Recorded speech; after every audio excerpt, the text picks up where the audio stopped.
And finally to Israel, where U.S. Secretary of State Marco Rubio met with Israeli Prime Minister Benjamin Netanyahu in Jerusalem for bilateral talks. Rubio promised unwavering support to Israel in its Gaza goals, declaring that Hamas must be eliminated and that hostages must be returned immediately. Gaza deserve a better future, but that better future cannot begin until Hamas is eliminated. That better future and that kind of peace is not even possible until the hostages are released, all of them, every single one. And so that's what we continue to be focused on. That's what the president wants to see happen, and that's what you can count on our unwavering support and commitment to see come to fruition. Now, Rubio also pressed on the ongoing tensions between the U.S. and Israel over the recent attack in Qatar, saying that Washington will encourage continued constructive engagement by Doha on Gaza. Netanyahu, for his part, described Rubio's visit as a clear message that the United States stands firmly with Israel and went on to call President Donald Trump the greatest friend Israel has ever had in the White House. Our presence here in Israel today is a clear message that America stands with Israel. You stand with us in the face of terror, in the face of the incredible, I would almost say, Middle Ages lies that are directed against us, the rising anti-Semitism in the world, and really the weak governments that are putting pressures on us because they collapse under the pressure of Islamist minorities and incredible vilification. Now, ahead of his visit, Rubio made it clear that his trip would focus on securing the return of hostages, ensuring that humanitarian aid reaches civilians, and confronting what he described as the threat posed by Hamas.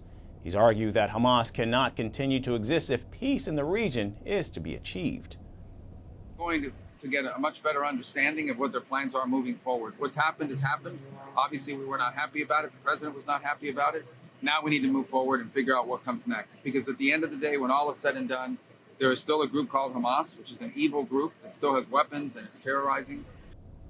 Now, Rubio's visit comes at a very delicate time as Israel is becoming increasingly isolated diplomatically, with the United Nations preparing for a heated debate next week on the recognition of a Palestinian state, something Prime Minister Netanyahu firmly opposes.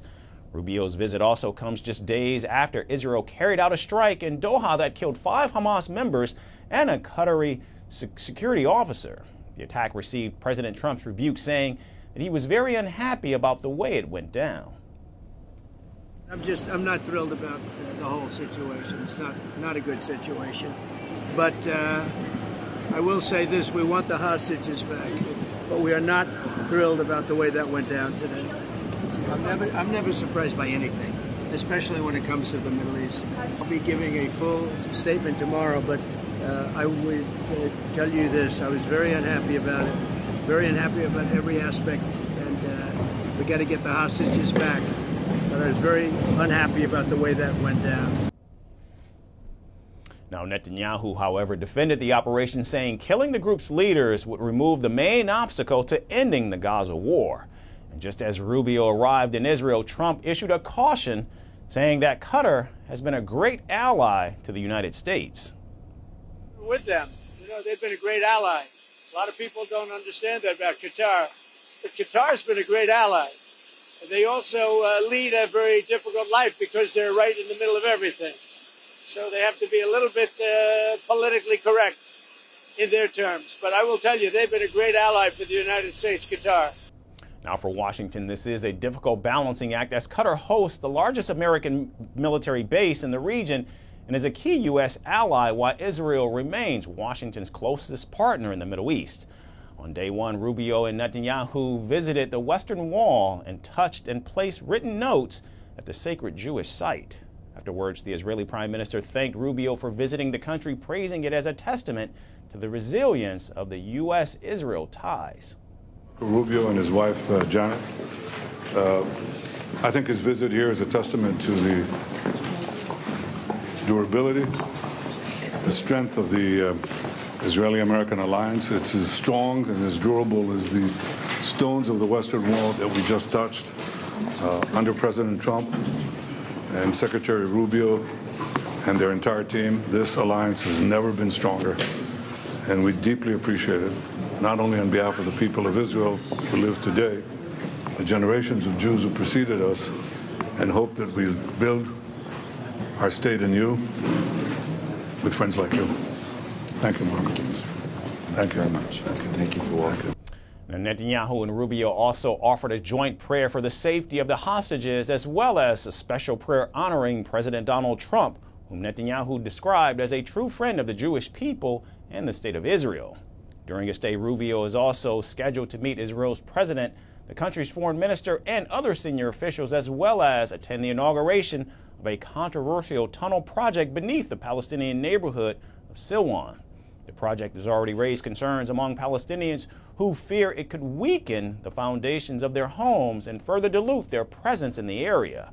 On the ground, however, the conflict continues to intensify. At least 13 Palestinians were killed in an Israeli strike on Sunday, with local hospitals reporting dozens of others wounded, though the Israeli military has not immediately commented on the casualties.